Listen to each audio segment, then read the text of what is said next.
घरे आजा मोर राजा तुहरा बिना न मोहन लागेला तुहरा बिना न दिल लागेला। घरे आजा मोर राजा तुहरा बिना न मोहन लागेला तुहरा बिना न दिल लागेला। रुसल बा ससुरा रुसल बाड़ी सासु हमारा के दुख बड़ी देवेला। घरे आजा मोर राजा तुहरा बिना न मोहन लागेला तुहरा बिना न दिल लागेला।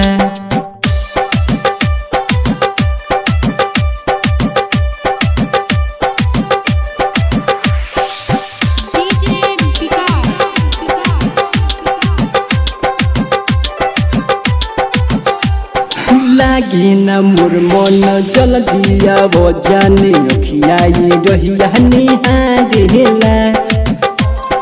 आ जाना लागे न मोर मन जल दिया वो जाने अखिया ये रहिया निहारेला। ननदी मारे ताना फेंकले मोर खाना अखिया ये लोरावा बहावेला। घरे आजा मोर राजा तुहरा बिना न मोहन लागेला तुहरा बिना न मोहन लागेला। आ जाना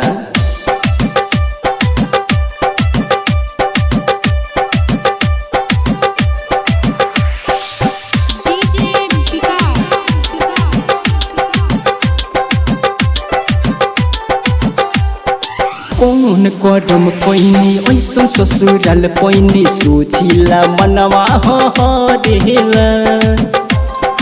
अरे जा कौन करम पैनी ऐसन ससुराल पैनी सोचिला मनवा हरेला।